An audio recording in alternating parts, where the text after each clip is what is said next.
Reading something by Audrey Ferber.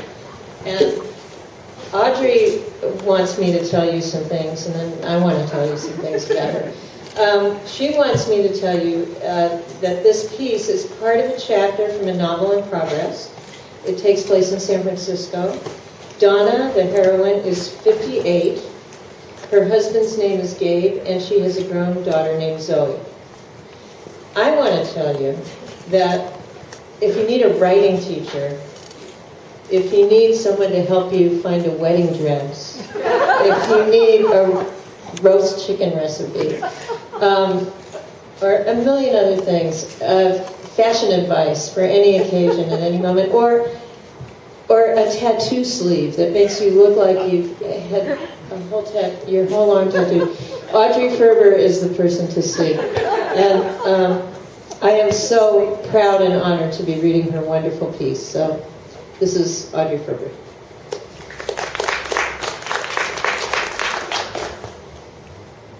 Donna arrived at the Club Valle Nuevo promptly at 8 when the salsa lesson was supposed to begin. Mistake. Everything started late in salsa. Even the first beat of the music was ignored. Cynthia, her salsa aerobics teacher from the Y, a perky new mom rumored to have been a competitive dancer back in Canada, had organized the Club Valle field trip so that Donna's class could polish their moves on a real dance floor. But there had been a flurry of messages right before Donna left the house, and all of her classmates had canceled.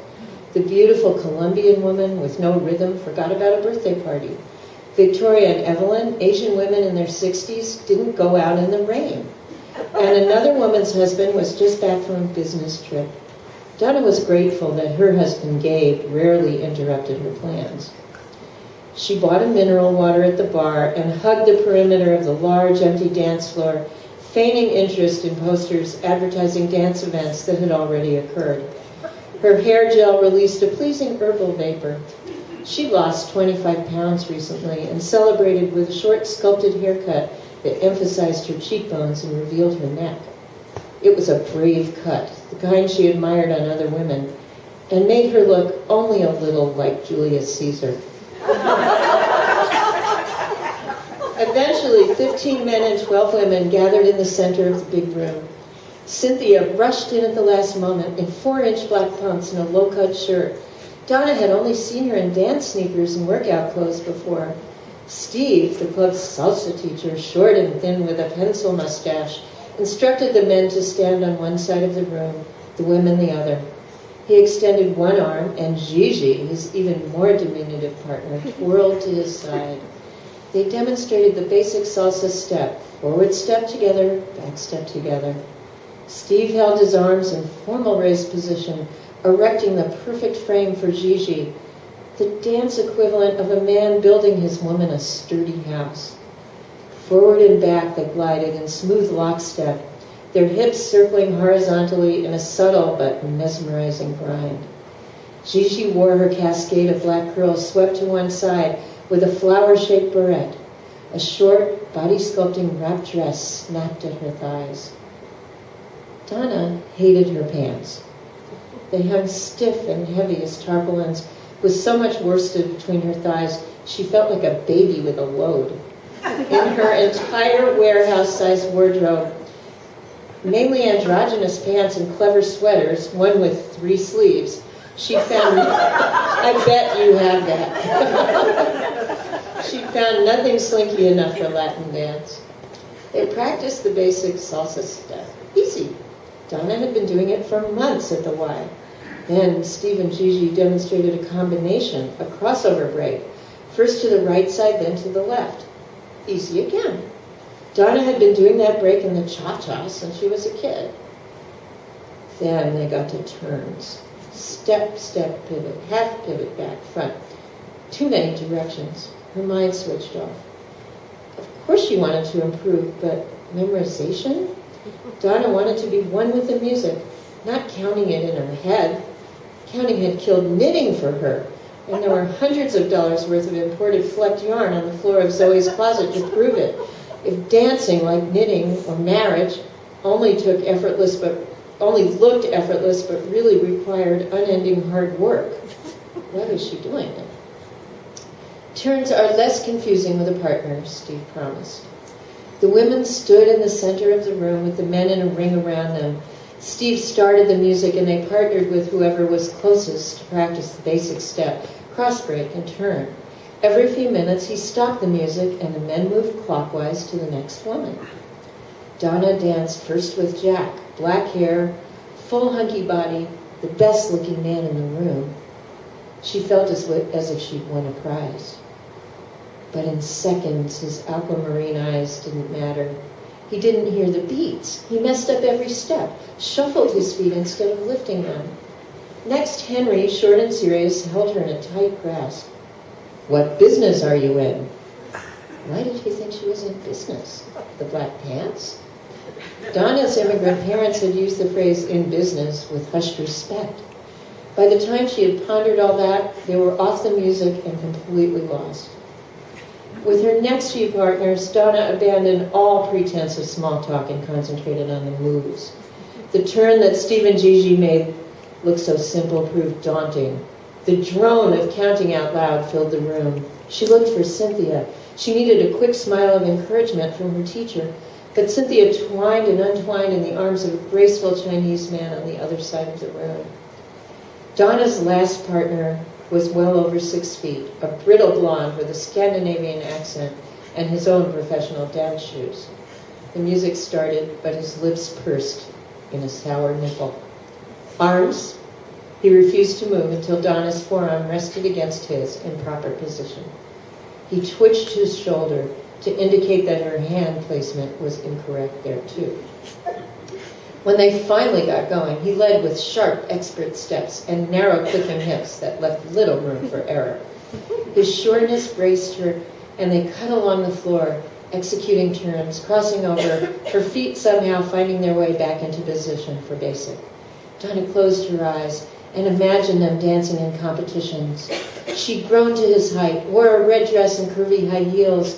While her fantasies thickened, she stepped on his foot, then on his other foot, and somehow her own.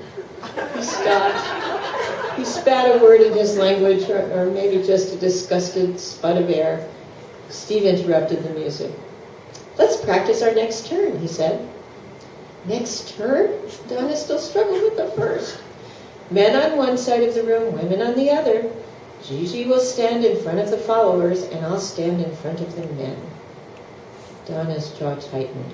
Why had he assumed that only men would lead? Had he slept through the 60s? He probably hadn't even been born. She thought of crossing to the men's side of the room, a joke partly, political theater, to get the disparity out in the open. But she glanced around the room, and no one else seemed perturbed. As the women lined up behind Gigi to learn a looping overhand arm bridge, Donna edged her way over to Cynthia. She'd make an excuse, tell her she needed to go. "Isn't this great?" Cynthia tucked her straight dark hair behind her flushed ears. Yes, but Donna wanted to tell her that the class was too difficult, that she was too old to learn something new, to put herself on display. "Okay, grab a new partner and we'll put all the steps together," Steve shouted over the music. Cynthia squeezed Donna's arm as a tall man in a dramatic black morning coat swept her way.